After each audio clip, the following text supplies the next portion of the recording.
In the small, windswept town of Windale, an annual festival marked the community calendar, celebrated not for its joyous festivities but for its chilling culmination, the Feast of Avarice.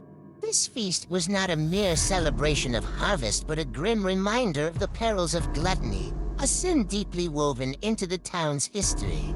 Windale, founded in the early 18th century by a sect of devout settlers, held an archaic tradition where each year, on a bleak autumn night, the townspeople would gather in the central square to indulge in a grotesque banquet. Tables groaned under the weight of excessive, almost obscene amounts of food.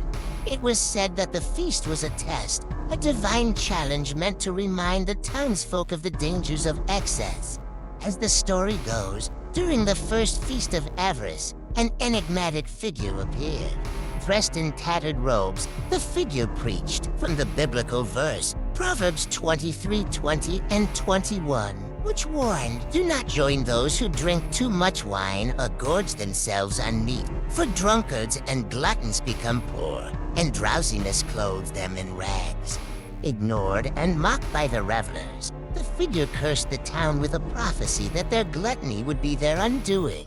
With each passing year, the feast grew more decadent, and the townspeople more dismissive of the ancient warnings. However, unknown to them, each feast deepened the roots of the curse laid upon Windale.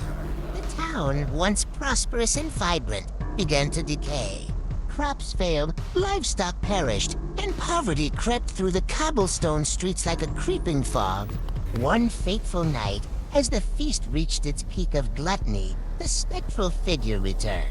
This time, the figure recited 1 Corinthians 10:7. "Do not be idolaters, as some of them were. As it is written, the people sat down to eat and drink, and got up to indulge in revelry." As the words echoed through the square, a horrific transformation began. The food on the tables turned to ash, the wine to bitter vinegar. Revelers found themselves unable to cease eating, their hands moving of their own accord. With each mouthful of ash and swig of vinegar, their forms twisted grotesquely, morphing into ghastly visions of their own avarice.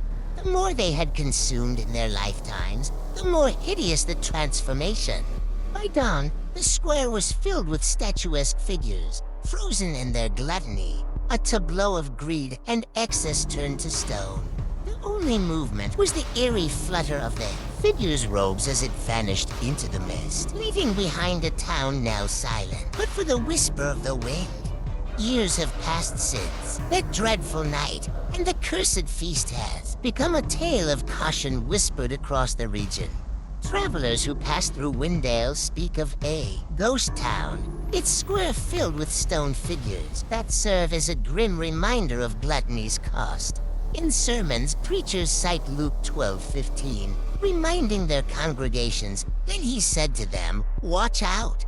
Be on your guard against all kinds of greed. Life does not consist in an abundance of possessions." These words, they claim, encapsulate the moral of Windale, a community destroyed not by external forces, but by its own unchecked desire for more. The tale of Windale serves as a parable for modern times, a stark illustration of gluttony's destructive power, not just through the body, but to the soul and community. It teaches us the importance of moderation and the dangers of allowing our appetites, in all forms, to dominate our lives. By heeding the historical and biblical lessons of restraint, we can avoid the fate of Windale and strive for a balanced, sustainable existence.